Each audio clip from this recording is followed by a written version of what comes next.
Hi Phoebe, I hope you get round to seeing this video after watching your Fretless Fridays and you showing everybody the banjo, the 5-6-sided banjo or whatever.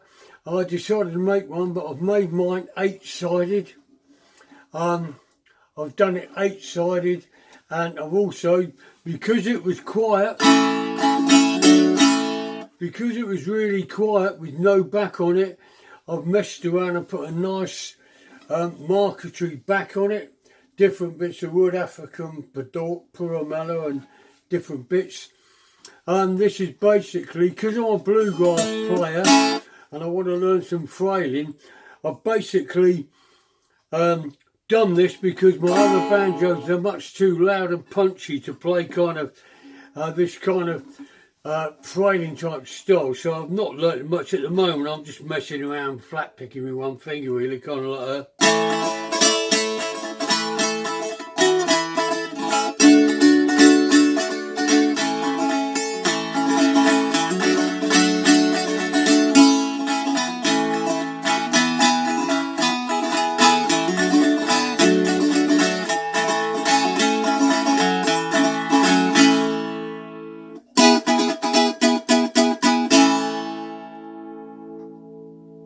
sounds really good to me anyway.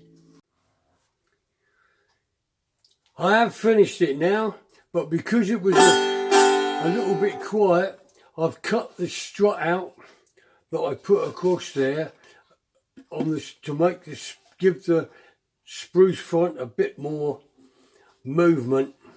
Right, this is how I'm going to make this banjo. This is a piece of a mahogany that come from the boot fair. I've cut off a couple of bits of it off where it's 5/8 thick. It's £3 from the boot fair. What I've done is I've cut 2 bits of it off, and even though the banjo I saw on YouTube was not 8-sided, I decided to go for an 8-sided version. I've not, obviously, it's tricky gluing all these pieces and these angles on here.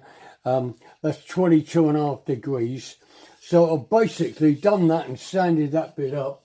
And then on the top of that, I've got a piece of spruce like you use for a guitar front, which is going to go on the so-called banjo or whatever.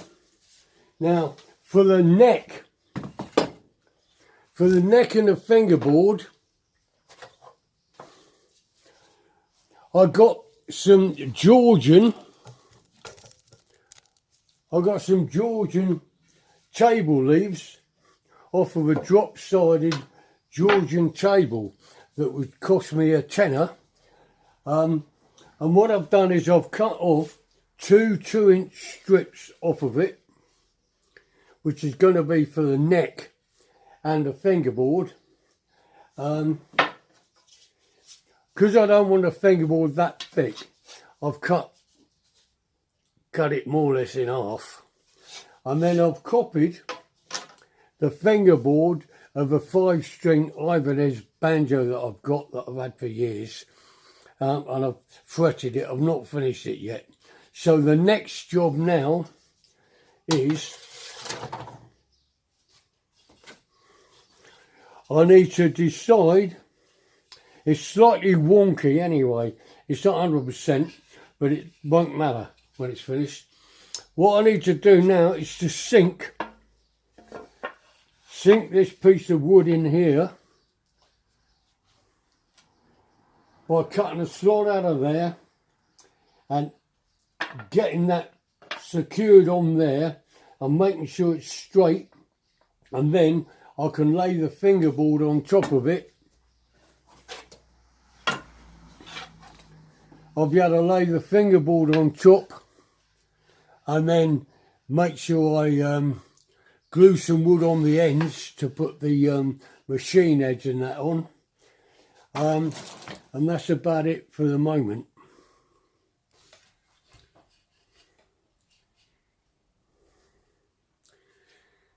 Right, I've cut the slot out so the neck's going to fit in onto the body like that. I've cut a little bit out there to make up for the spruce front, and I've glued on some blocks so I can shape the heel,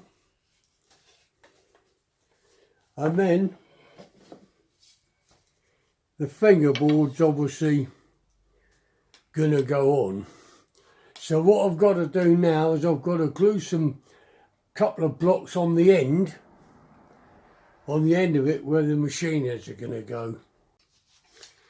Right, I've glued some bits of wood at the end so I can do the edge stop where the machine heads are going to go. I've just got to undo the clamps. Yeah, that's what it's like now. See, I've done it like that obviously because I need to cut the angle down to put the machine head through and finish it off. The neck's gradually taking shape.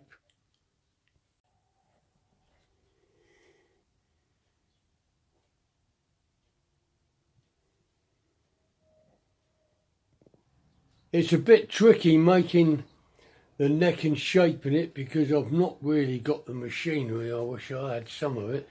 And also I'm not bothering putting a truss rod in because a lot of old banjos didn't have one, and also there's not that much strain on the neck.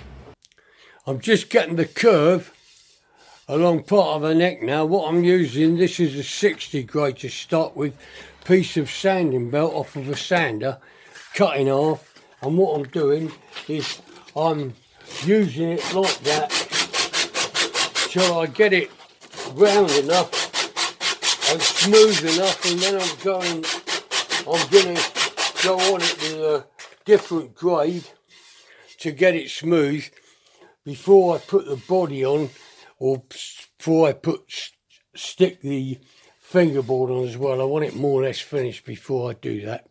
Well, I've screwed the neck on because I've rounded it roughly, but I'm just seeing the light here is bad. And what I've done is I've recessed this down here because when I put the front on, the top, I want to put a strut underneath there like you have on a guitar.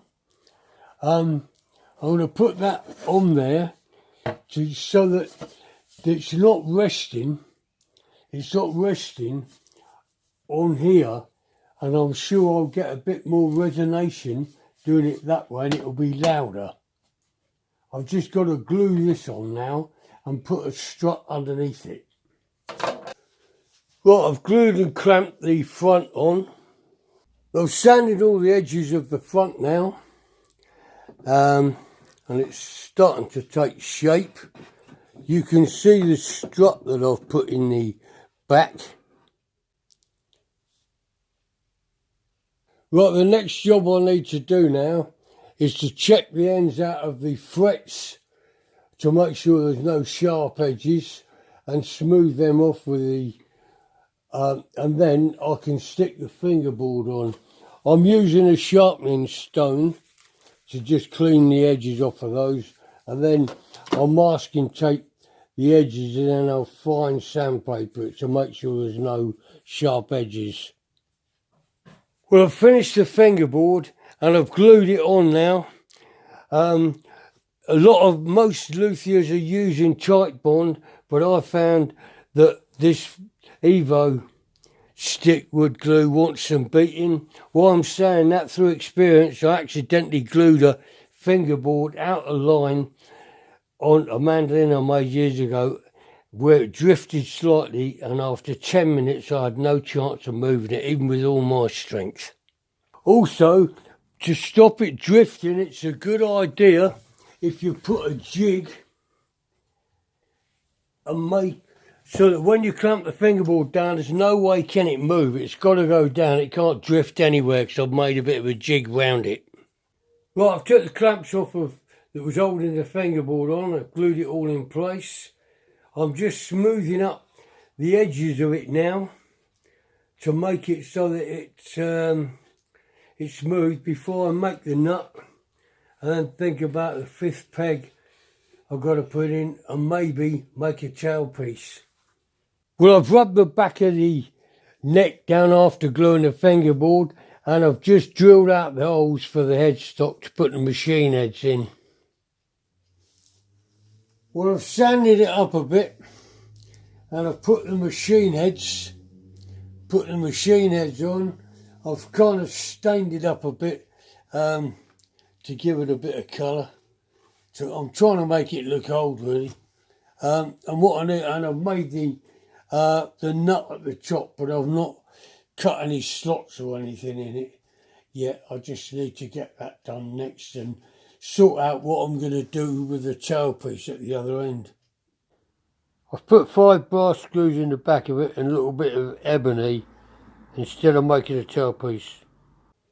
I've decided that I'm going to put 2 F-shaped holes in the front of it because it's a bit quiet, and that should give it a bit more volume.